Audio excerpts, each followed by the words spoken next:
Oui.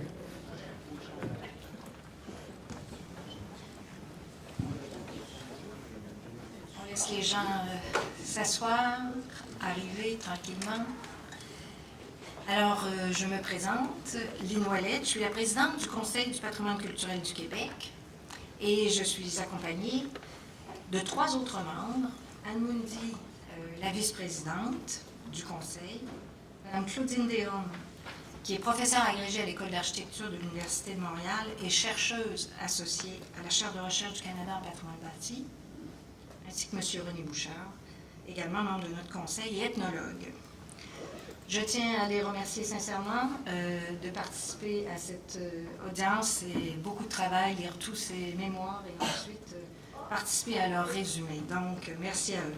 Nous sommes accompagnés dans ce travail par des experts et qui nous conseillent, soit M. Denis Boucher, qui est spécialiste du patrimoine au Conseil, Jacques Saint-Pierre, historien, et Mme Dominique Lalande, archéologue.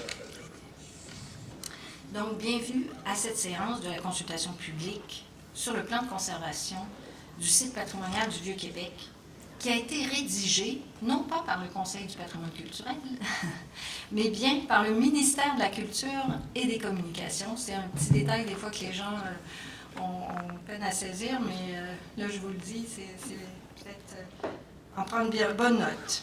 Alors, je vous remercie de votre participation et de votre engagement qui démontre votre intérêt pour ce site d'importance nationale. Alors, les séances sont enregistrées et seront diffusées dans quelques jours sur le site web du Conseil. Donc, pour ceux des citoyens qui n'auront pas pu être ici, ou vous qui voudriez reconsulter cette séance, ce sera, ainsi que celle qui a eu lieu cet après-midi, elle sera disponible sur le site web du Conseil dans quelques jours. Également disponible, une transcription de ces échanges et de ces présentations sera mise à votre disposition également. Et je saisis l'occasion pour vous offrir la possibilité de remplir le questionnaire qui est disponible sur le site web sur le plan de conservation, qui est en ligne jusqu'à vendredi. Et je tiens bien sûr à vous assurer que nous rendrons compte fidèlement à la ministre de la Culture et des Communications, Mme Nathalie Roy, de vos commentaires et suggestions en vue de bonifier le plan de conservation qui est proposé. Je rappelle d'ailleurs les étapes qui vont nous amener à l'adoption du plan de conservation. Donc, tout d'abord, le Conseil va produire un rapport de cette consultation qui contiendra un résumé de vos commentaires et de vos suggestions.